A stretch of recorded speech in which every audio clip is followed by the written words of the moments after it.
Hey, welcome. You guys are there. Finally, sorry about that little snag. Thank you guys in the auditorium for your patience. Sometimes you know that YouTube just does what YouTube's going to do. One moment you're watching like Star Wars parodies, and the next minute you're learning to speak giraffe. Like YouTube does its own thing, and you know that that's how it goes. So, hey, real quick, I'd just love to welcome you guys. My name's Jonathan, and I serve here with Chi Alpha, and it is by far the coolest thing I get to do, aside from being dad, which I don't know if you guys know, I've kind of been MIA for a couple of weeks now because my daddom has increased.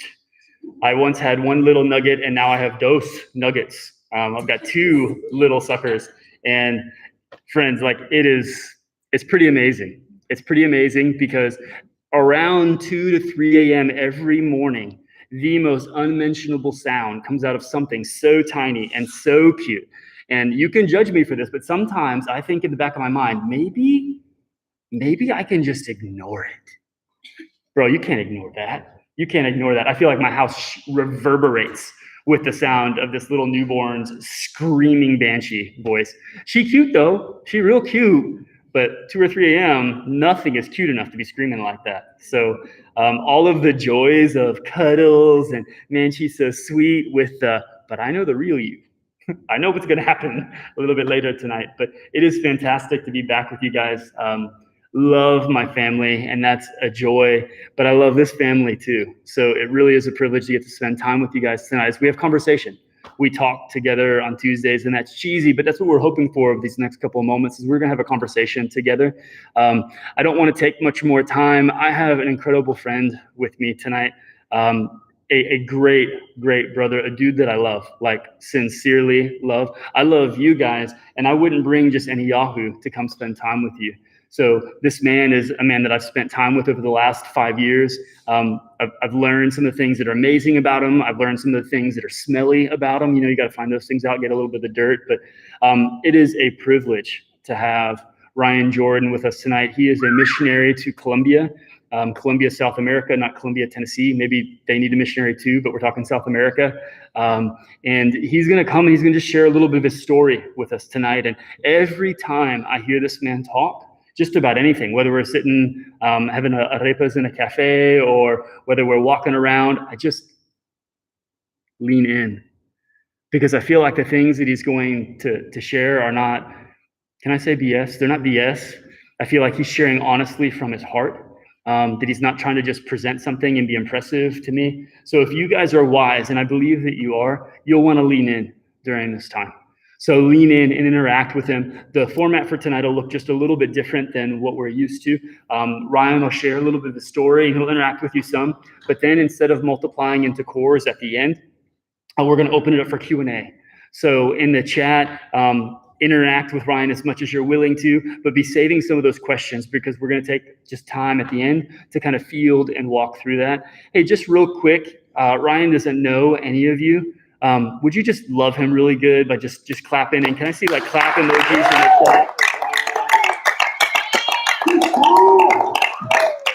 Hey guys, appreciate it. I don't have the cool mask that you can see my face real quick. Okay, this is what I look like. This is what I look like. It's not a great picture. The mask is better. I get that. So appreciate all of you guys being there. Those that have come down to Columbia through the years, it's awesome to be here.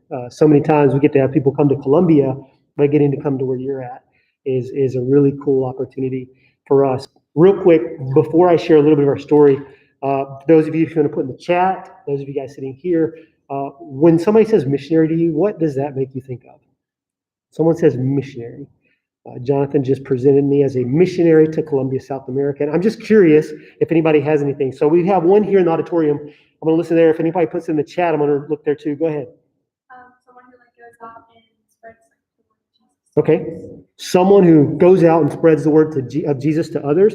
Here's Sarah Jones. Thank you for putting in there someone who is serving the Lord. Okay. Yeah, I appreciate that. I feel like I'm serving the Lord. Someone who Levi, someone who is sent on a mission. Okay, that's good. As a perfect, missionary, someone who's sent on a mission. That's good. What else do we have in here? It's either someone who goes and shares the gospel in an awesome way, or sometimes it's like a Mormon missionary that knocks at your door. Okay, either someone who goes and shares the gospel in an awesome way. or someone who goes, I'm not going to say that particular group of people goes door to door knocking on your door. Okay, I'm with you, I feel you, but I just want to be careful with what we say. So yeah, there's a lot of different ways that we can understand what it means to be a missionary. In my particular case, this is true story, these are facts. God called me to be a missionary sitting on a toilet on a university campus in Georgia. Yeah, come on, that's what. That's a real story. The toilet is not an exaggeration or a fabrication. God called me to be a missionary, and I'm going to talk a little bit about what that is from my perspective. When I was studying, just like you guys are, my freshman year, studying engineering at a school in Georgia, and I was miserable. I was miserable because I felt like God had something that He wanted me to do, but I felt like I had to do what everybody else was telling me I had to do. I don't know if anybody's like that, but I felt like the thing to do was go to college, get my degree, get a job. And so my story was going down that path. And I got to this place where I was miserable at school. Can anybody relate? Does anybody ever get miserable at school? Yeah, right? When you have to Zoom for a year, that's misery. Yeah, so there are moments where we ask, what are we doing? And I got to that place and I made a decision at that place. And that was to go down the path that I felt like God was asking me to do. Here's something that I believe that's important for you to understand before we talk about what is a missionary and what does that look like. What I believe is that every one of us who claims to follow Jesus as our Lord is called to participate in God's mission. Okay, are you with me? So it's called to participate. So when I see everyone in this room, if you have decided to follow Jesus and everybody that's connected there, if that's what we say and profess, then the expectation is that we participate in God's mission. And the problem I have a lot of times with the term missionary is that sometimes we can think that you have to be a pastor or a missionary or whatever to really be someone who's supposed to participate in God's mission. And so what I tell everybody is that we are called to participate in God's mission if we've decided to follow Christ. But a missionary is someone who the particular place that God has called us to do the exact same thing that every one of us is supposed to do as Christ followers. The particular place happens to be another culture or where we're with people who look different than us and talk different than us. And so that's we even make it more specific, a cross-cultural missionary. So someone who leaves and goes to another place to talk about what God's mission is. And I have a little illustration that I like to use when I'm talking about why do we need missionaries? Okay, so why do we need missionaries? So I'm going to hold some cups up, and I'm going to ask you guys that are there, I want you to put in the chat a description. Maybe you can give me a description, and before we hear from the auditorium, a description of what I'm holding here. I'm not going to call this item. I want you to tell me the name that you think of for this item right here. And, maybe describe it. What do you think it's made? I know that from there, connected online, it may be hard to decide what is this made of. But what do you see? Anybody that's there, connected, what do you guys see in here? What is this? Go, yeah, it's a mug. Okay, someone here in the auditorium said it's a mug. What else? Does anybody have another description in their mind when they see this? Yes, sir. Tocayo. Coffee. You see this and you think coffee. I think coffee as well. A white speckled ceramic Chi Alpha mug. Wow, that's very specific, Sarah. I appreciate that. A ceramic cup. Yeah. Ceramic Samoyic coffee mug, fall break 2019. Hannah Bryant, well done. Yeah, so those are great descriptions of what this is. I'm with you. It's a mug, coffee cup. Great. Okay, what about this one right here? Is this one different? This may be hard to see with the video. You see here, like different. So what do you think of this? What is this? A what? That's just a glass cup.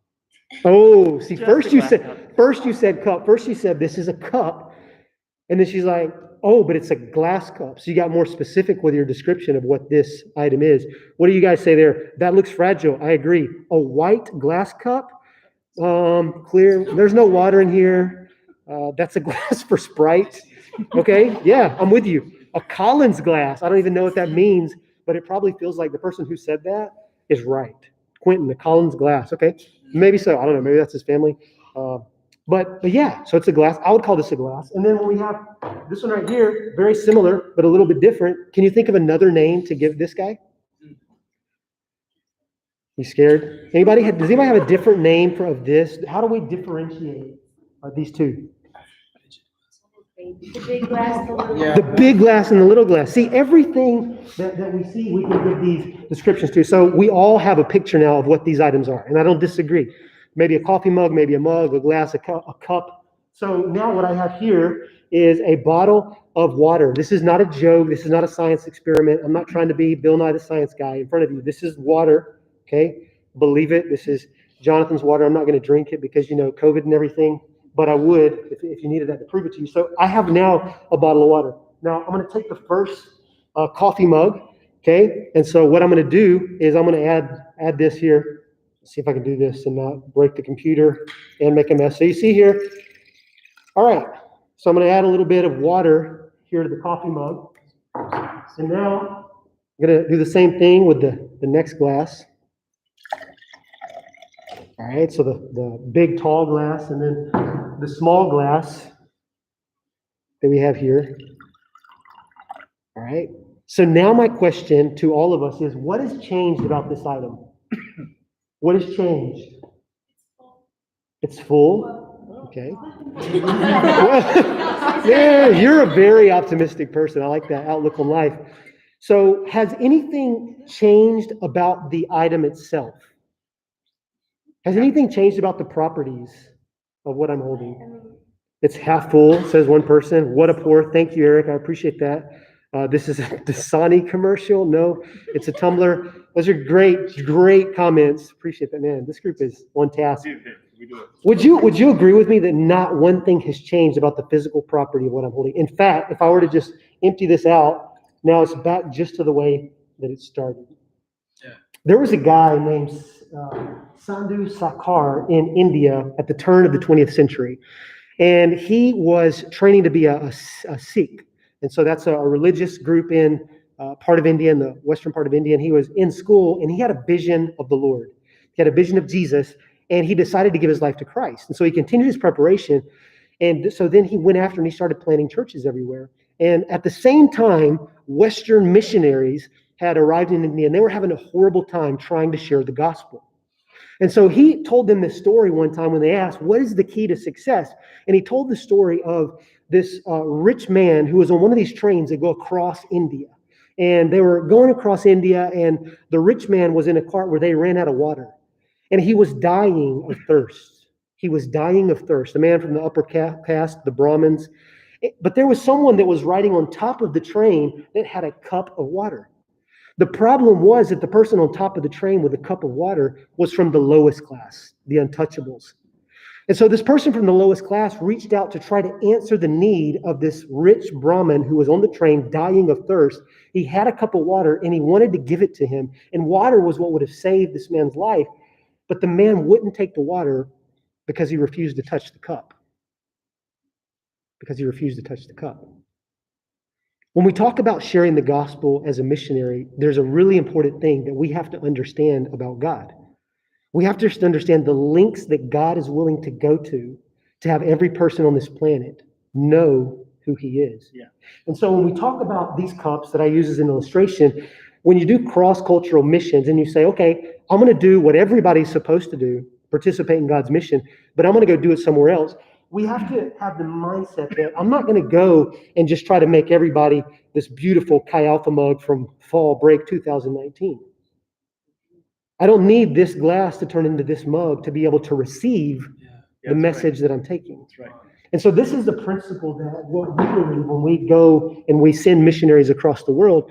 This is the principle and the reason that we do it is because we understand that God in his revelation throughout time, from Genesis till us sitting on this campus today, what God does, the lengths that he's willing to go to so that every person will know who he is, that there are no limitations to what he's willing to do. And so as a missionary, when we understand that term, what is important to understand is that going to be a missionary doesn't mean going to do anything different than what every one of us should be doing on a daily basis in the place God's put us. So whether that's in your small group or in your one-on-one or at your local church or in the classroom with people that don't know Jesus, the question becomes for all of us, what are the lengths we're willing to go to so that someone is able to receive the message that God has sent to us? I want to share one verse with you, and then I want to tell you a little bit about some of the different things about being a missionary. This is the verse just to remember. This is just to show us, to remind us. Philippians chapter 2, verse 5. Listen to what Paul says about God, about Jesus. He says, in your relationships with one another, have the same mindset as Christ Jesus, who, being in very nature God, did not consider equality with God something to be used to his own advantage. Rather, he made himself nothing by taking the very nature of a servant, being made in human likeness, and being found in appearance as a man. He humbled himself by becoming obedient to death, even death on a cross. So we just celebrated the resurrection on Sunday. And what the resurrection represents is it's what allows us to be in a relationship with God through Christ. But we have to understand the lengths that God went to seek and save what had been lost. And so the question for all of us when we talk about participating in God's mission is, what are the lengths we're willing to go to share the gospel with those that he's put around us? And so a missionary, it's not anybody who's better or worse than any of you. It's a person with a different place to do the same mission. And so the things that you're learning here in your small groups and your core groups and here on campus, these are things that are applicable wherever God puts you on this planet. Yeah, that's right. So if it's in the marketplace, guess what? You have to figure out how to get this message of life, this water that we are given, the message of salvation in Christ, how do we get that to be something that other people are going to understand?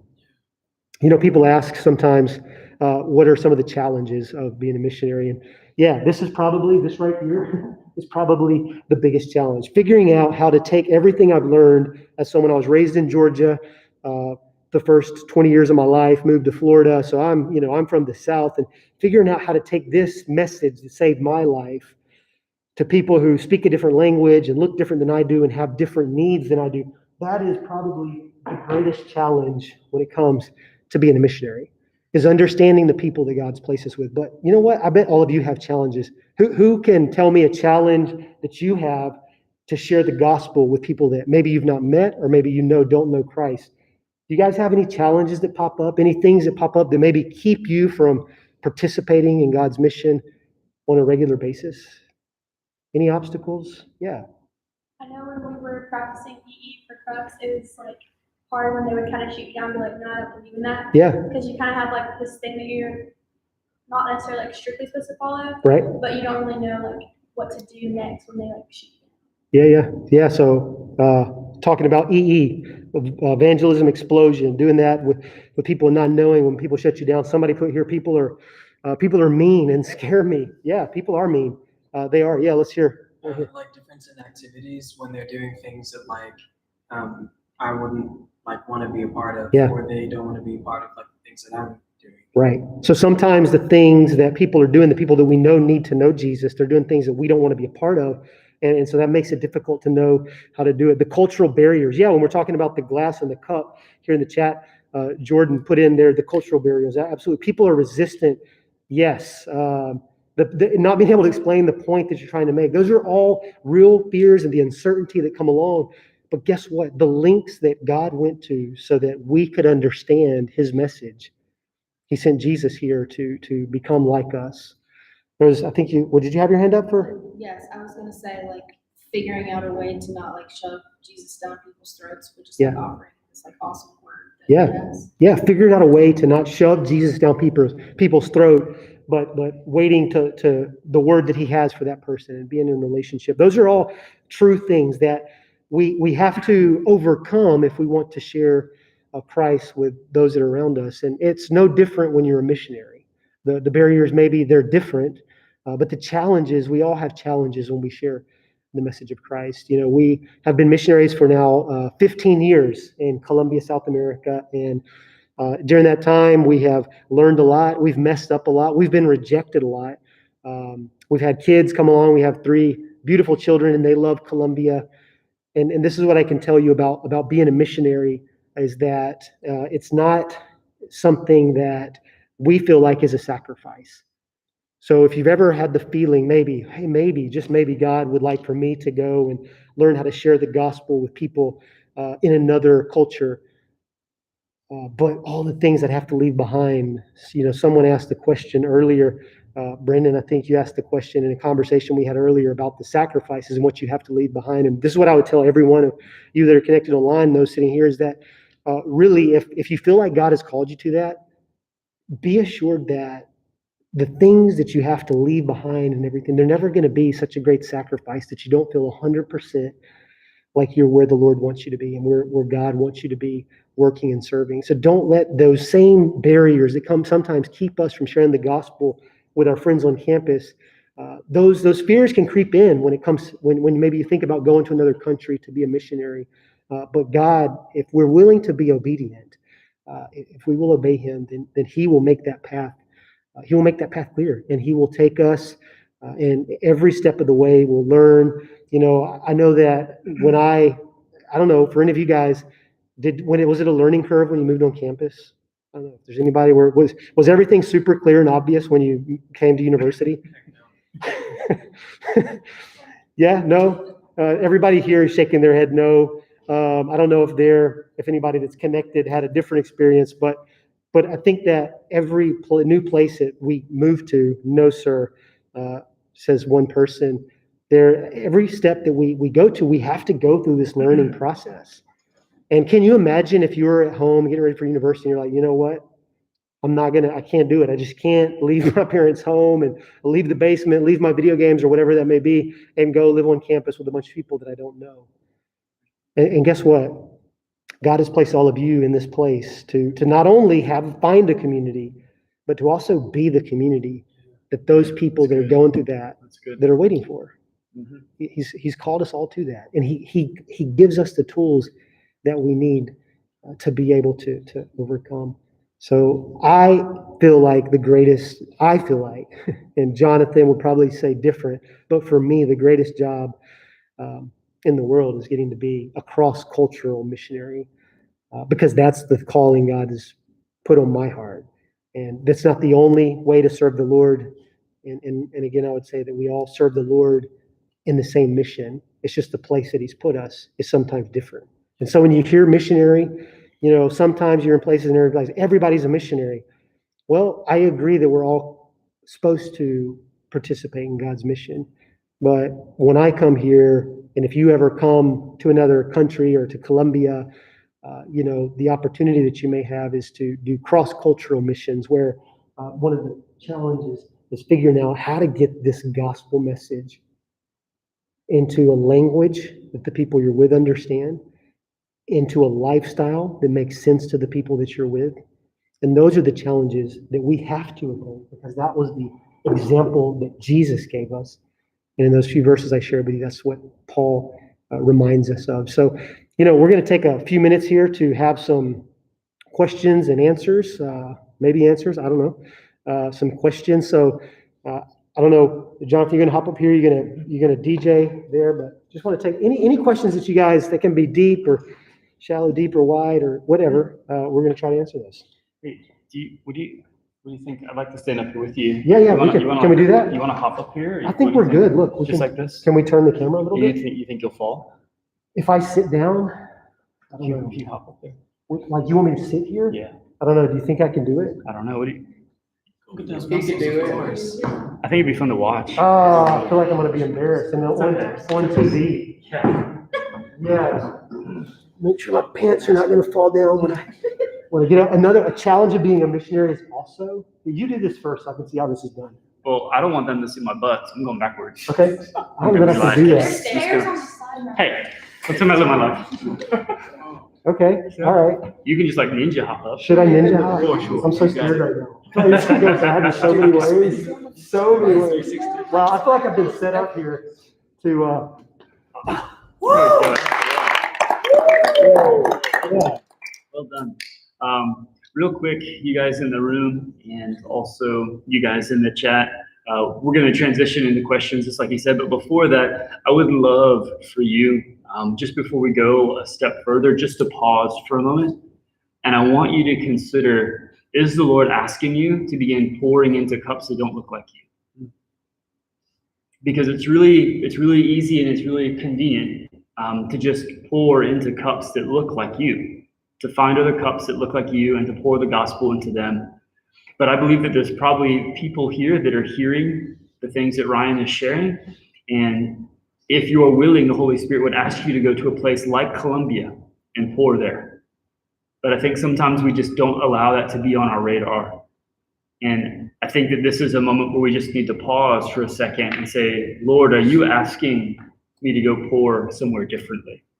Somewhere with a different culture, with a different skin and a different food and a different time zone? Like, are you calling me to do that?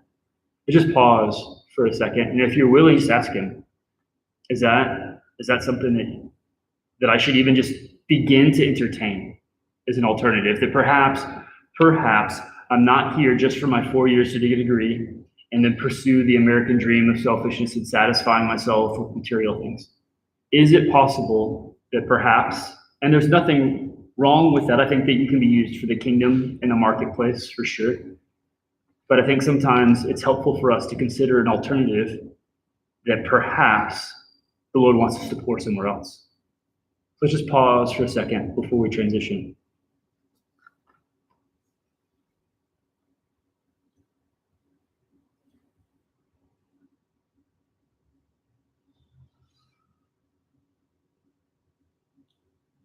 Jesus, I'd ask, God, that you would help us hear your voice. Lord, you'd help us hear if you would have us to pour elsewhere, to be vessels that move from our familiar context and go to one that is very unfamiliar. Lord, I pray that we would just be open to that. Lord, not that you're shackling us and dragging us into a pit, Father, but just that we would entertain the idea that perhaps there's some of us here that just finishing the degree and then planting here isn't really what you've got planned for us, Lord. So I pray that, Lord, that we'd allow that to be a part of the conversation. Lord, I believe that there are probably people that are hearing this right now, that something is starting to churn inside of them. And maybe for some of those people, that's like an excitement, like a hope, like a vision that maybe, Lord, you'll encourage me to go to a place like Colombia. And maybe for some of you, it's a sick feeling because it means that your plans might shift and need to become his plans, Father. But I just pray that regardless of what that experience looks like, we'd be here for it. Lord, so we ask for your leadership. God, we ask for your perfect will, Lord, and we give you praise and we thank you. In Jesus' name, amen.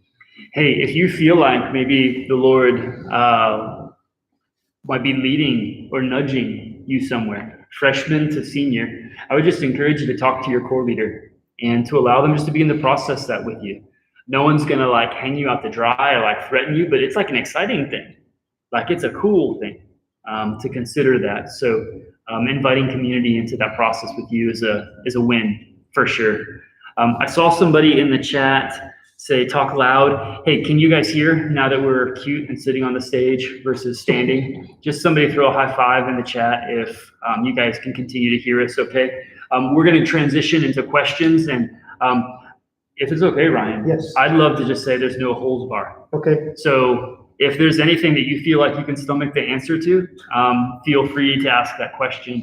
And I'll kind of start as just a little cute.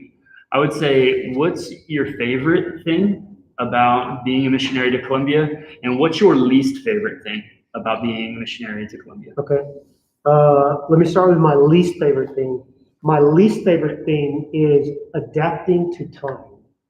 So I am very punctual in life, and my Colombian friends tell me that I am a slave to my watch.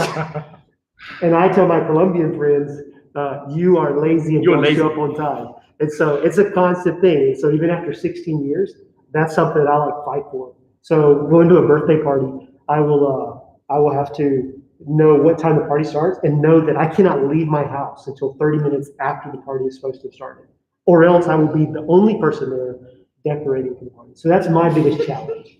And it just gets to me. That's a weird thing to frustrate people, but time. Full disclosure. Yeah. So I was meeting Ryan at noon today. Yeah. And I didn't want to be rude and be like, hey, are you showing up on Colombian time or like real people time?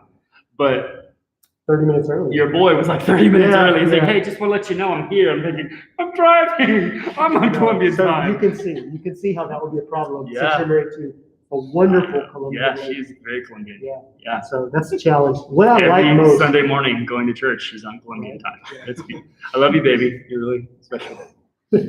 So, no, what I most love about Colombia? Or being a missionary? Okay, all right. So it's hard to narrow that down for sure.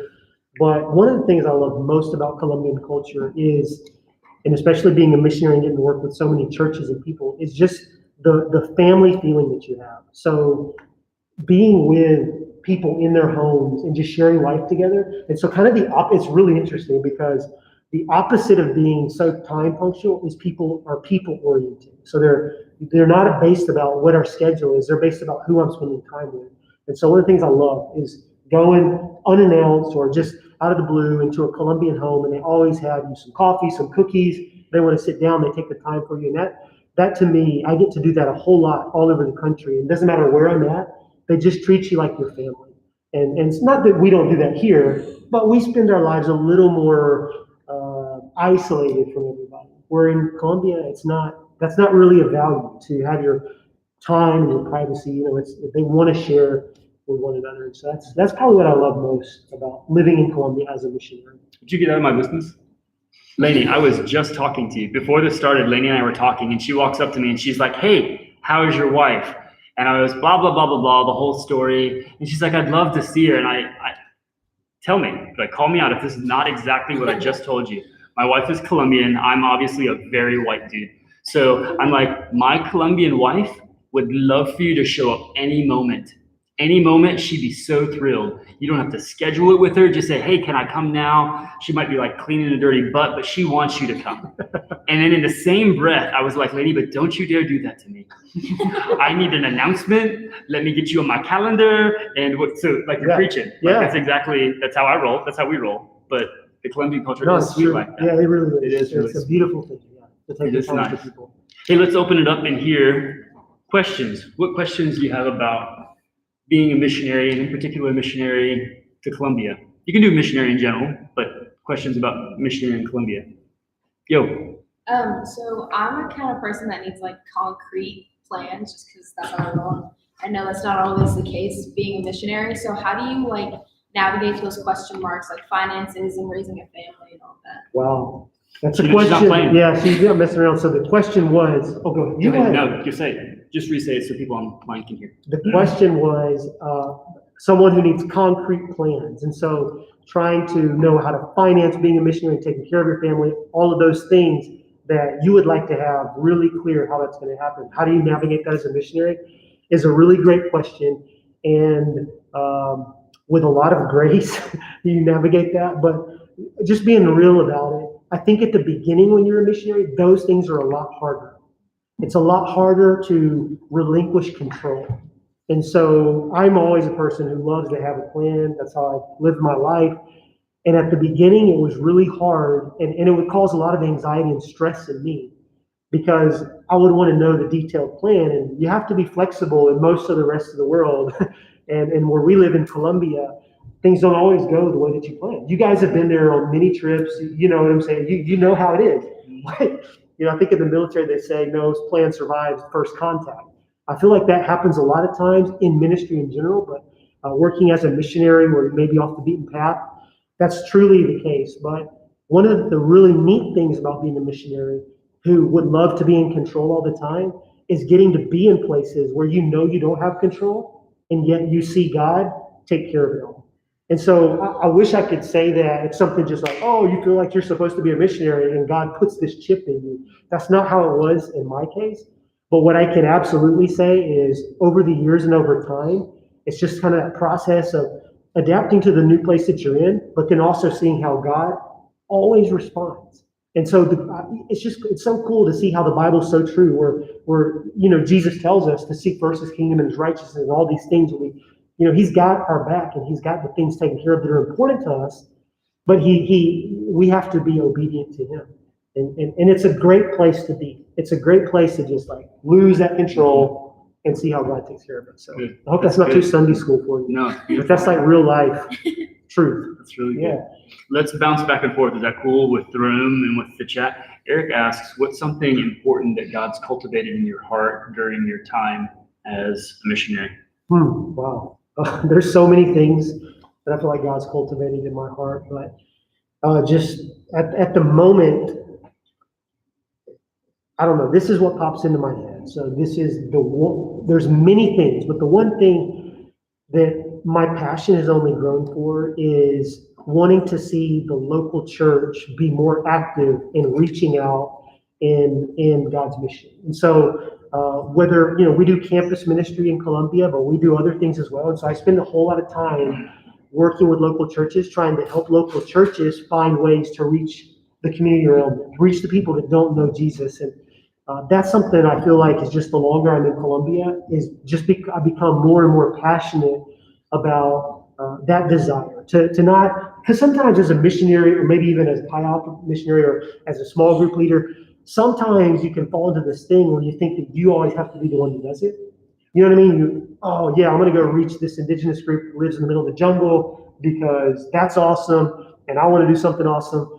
But just this passion to not do things alone ever, but always see the local church working together. That's something that the longer I'm a missionary, the more passionate I get about seeing the whole moving forward with the kingdom. You know what I mean? Moving forward all together and trying to do God's mission. I love that, and I love that regardless of whether or not, hopefully you're not in Chi Alpha in 20 years. I mean, if some of you guys give your life to Chi Alpha, rock on, but hopefully you're not in Chi Alpha in 20 years. Hopefully you're adulting.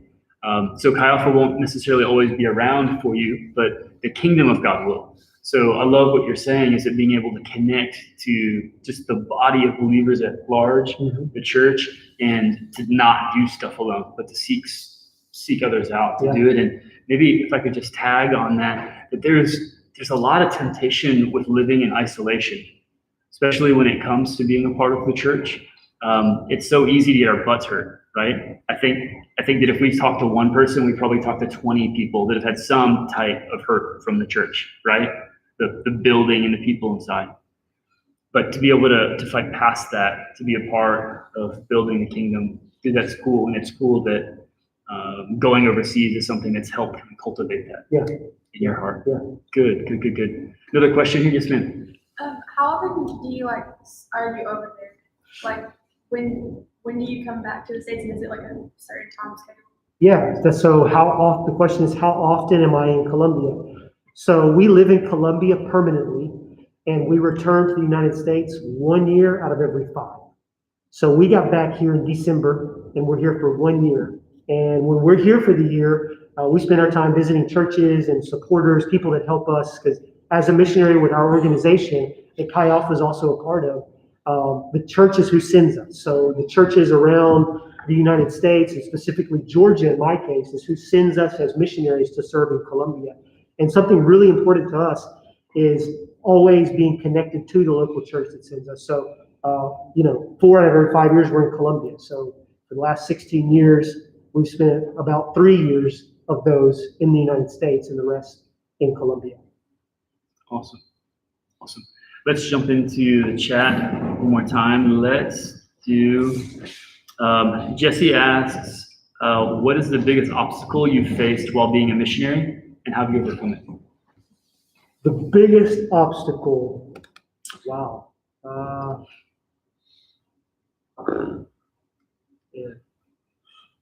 I don't want to think too hard, so probably one of the biggest. Yeah, so one of the biggest obstacles of going as a missionary for most people, myself included, is learning the language of the people that you're called to.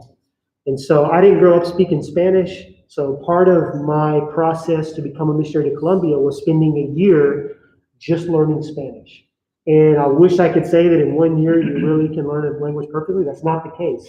And so I got to Colombia, and the same as most missionaries around the world, after learning some of your language, you go and it's still this process. And so it's a really humbling experience when you go from being like you guys, smart people who are getting ready to graduate college and, get your education. You go from being a smart person that knows how to communicate to communicating as if you're like a 5-year-old or 6-year-old in your new culture.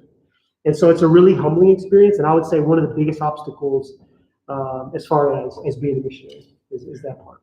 So you guys know that I've been working on my Spanish just to communicate well with my wife and her family.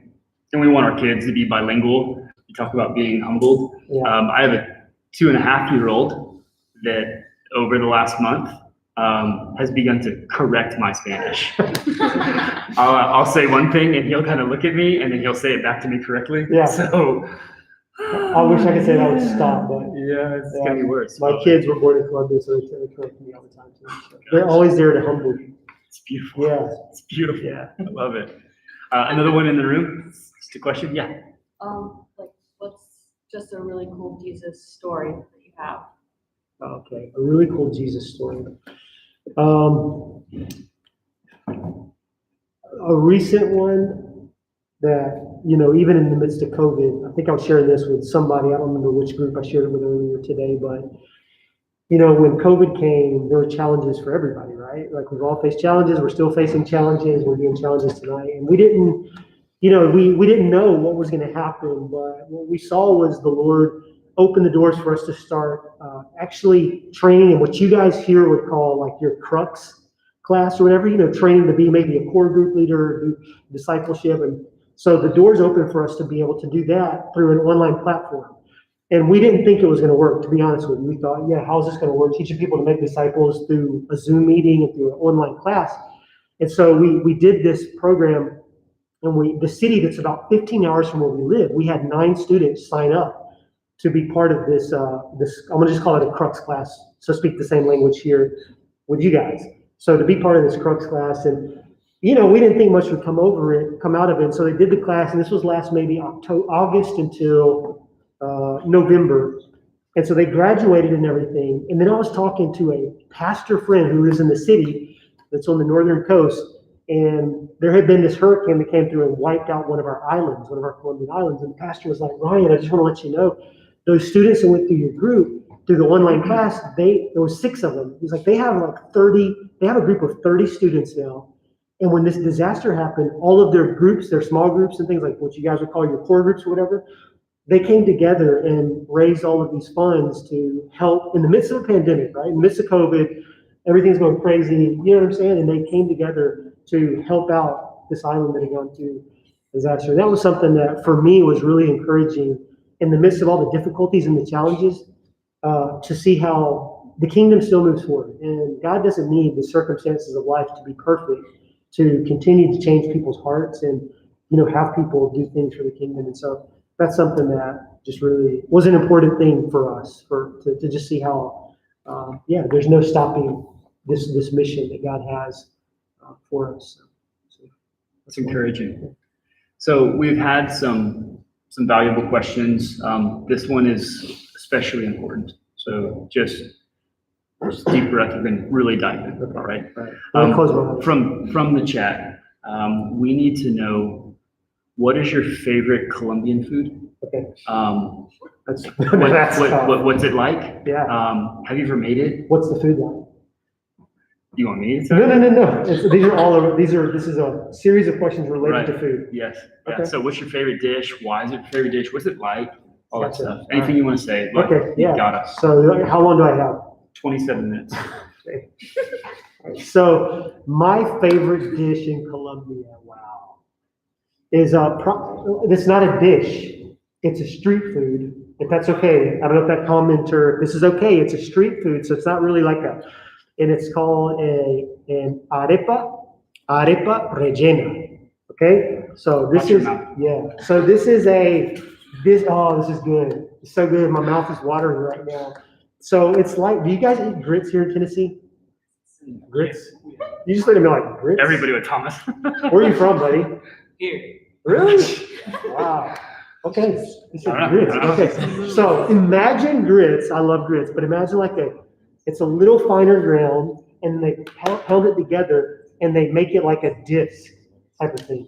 And they cook it over a wood grill, so charcoal, and then they slather it with butter, and then they take it off the grill and they cut it open and they stuff it with things like bacon, pork belly type of things, chicken, cheese, Spanish chorizo, is that a word in English? Spanish chorizo, sausage, that's the word I'm looking for. And they stuff it, and it's totally unhealthy, but it's absolutely incredible. That's my favorite dish, using the term loosely, in Colombia. I've had it, friends. It is life-changing. Yeah, my second favorite, this is fun fact, is close to the region where Jonathan's wife is from, and it's called ajiaco. And it is a soup that's like chicken and potatoes. So if you ever want that, you can actually try it at the Miller's house. So just show up. Come on up. Schedule. Yeah, that Come one on takes over. scheduling because it takes a little time to prepare. But that's my second favorite dish. It's such a cool dish because it's like a soup, a brothy soup, and it's got different things in it. But then there's a whole corn cob in it. Right. Just a corn cob. Yep. And when I first saw it, I was like, baby, why is there a whole corn cob in my soup? She says, so you can eat it. I just thought, okay, Makes well, sense. wait, It all right, makes yeah, sense. sure. I don't know, but it's good. It's really, really good. Maybe another question or two here and then in the chat, and then we'll have to wrap up our time.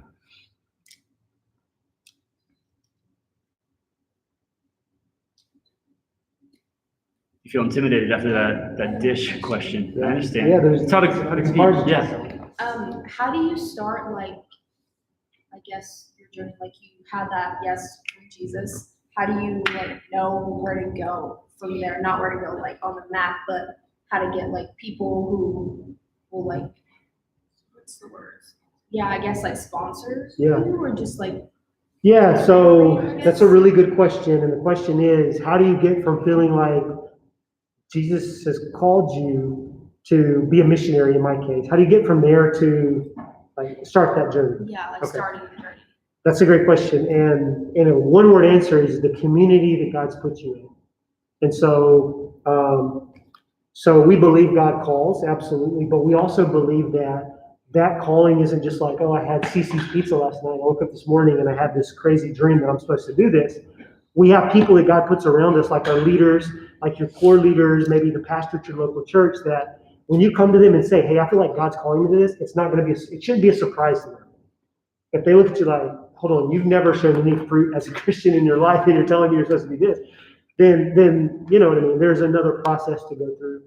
But in my particular case, I was very fortunate to have a great local church that I felt that. I talked to my pastor. He kind of gave me tips of what to do. And one of the most important tips that he gave me was, if you feel like you're supposed to be a missionary, you better not wait to participate in God's mission.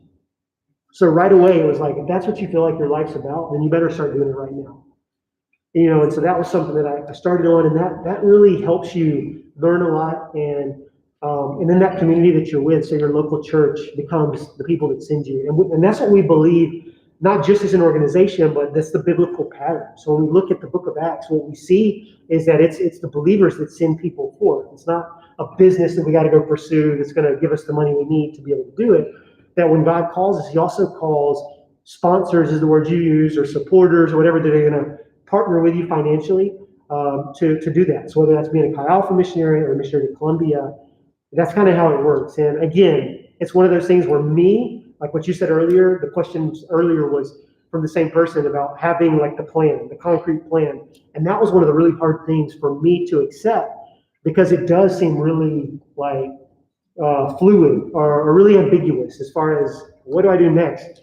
But the cool thing is that if you're obedient to God and you start taking the steps, maybe that's stopping doing one thing, maybe it's selling something, maybe it's moving somewhere, whatever it may be, then he keeps on revealing the next step. And he always has things prepared around you. You know, it's not a surprise to him. And so when he calls us, he's also calling people and touching people's hearts all around us. So for instance, if God called you to be a missionary overseas, every person that's sitting in this room right now, these will be people that in this moment of your life that you feel like God's putting this call, these are the people you're sharing that with. And these are the people that you're proving that through your daily life and your actions. And then those are the people that in turn become the people who say, hey, we're going to join together and we're going to send this person because we believe in what they're doing, you know? And so that's kind of how. Yeah. It's a great question. I'd like to take a second and just challenge you guys. If you don't feel like, as we were pausing, that Jesus is telling you that you should take your glass and you should go and pour in to another glass that doesn't look like you, if you don't feel like that's your space, then I can tell you that your space is to find somebody that's doing that and pour into their glass as they go. And I would tell you that you won't find a better missionary to support or invest in than Ryan. I know none of us in this space right now are making bank, but I would love to encourage you to consider even just a couple dollars, or even really big, to begin supporting Ryan as a missionary. Be a part of what he's doing in Colombia, even without ever stepping into Colombia, because you give to him. All of you guys take your phone out real quick and go to the YouTube stream. If you go ahead and turn your media volume down, that'll avoid a really unfortunate echo sound that sounds a lot like my daughter Amada crying at 3 a.m. Go to the chat, and in the chat, I just posted Ryan's giving link.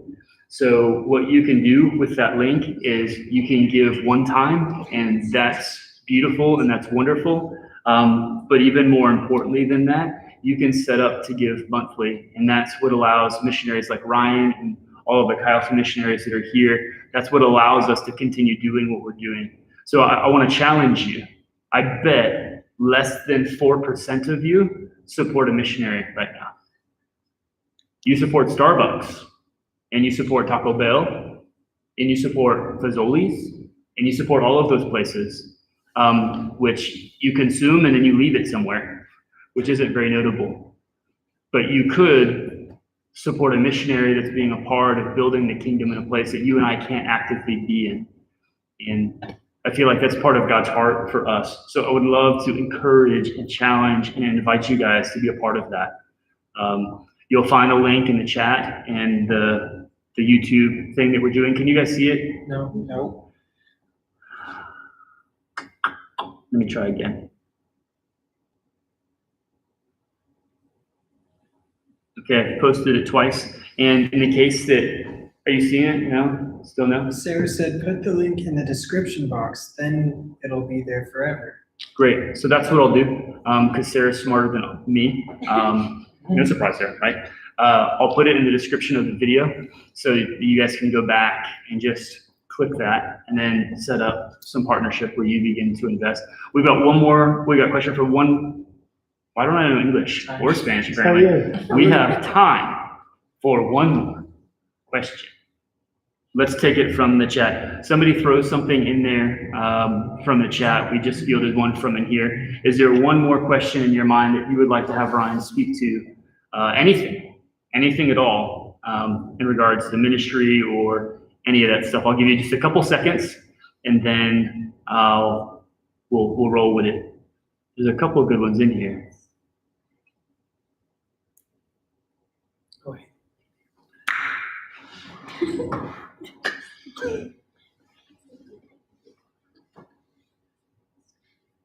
Okay, so there's a couple questions around this kind of idea, and you've kind of spoken to it a little bit, but maybe just wrapping our time up. What has it been like raising kids in another country, and in particular raising kids in Colombia? Yeah. So I believe that getting to live outside of the United States really gives you a broader perspective, and it helps you appreciate what you have here a lot more. And so one of the really cool things about raising kids overseas is that their worldview is expanded, and so they see things and appreciate things differently. And one of the things that I'm really grateful for is I feel like my kids are a lot more sensitive than maybe kids here, because they've seen hurt and hunger on a regular basis and up close. And so I see my kids wanting their own initiative, wanting to help people that don't have things. And so that's something that, as a parent, makes me feel good that my 11-year-old and my 10-year-old see it as something important in life to want to help people that are less fortunate. I think that's a kingdom principle and value. And so that's something really awesome about raising kids. There's also a lot of challenges. So missionary kids, similar to military kids that move around their whole life, a lot of times you can feel like you don't really belong anywhere. And so you call it a third culture kid. And so what happens is you live so long outside of the country where your parents are from that you don't feel like you belong there. And then you live in your country for so long, but you don't look like anybody there. And you get this idea that, where do I really belong in this world? So that's one of the challenges, which it's really neat. My kids, for instance, they're very blonde-headed little kids that look like they belong in the United States. You know, they don't look like Colombians.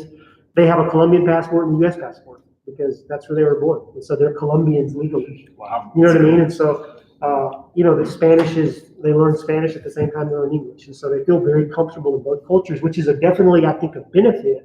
But at the same time, one of the challenges is when it comes time to like, where do I belong in this world? That can be challenging. So that's. Dude, I appreciate that. I appreciate you sharing and speaking into our lives and giving us a window into a space that is sometimes not open, not available. Yeah. So thank you for coming and being Thank away you from your guys. family for a couple days and just investing in us for sure. Thank you guys. We're going to wrap our time up, but we're not getting rid of Ryan just yet.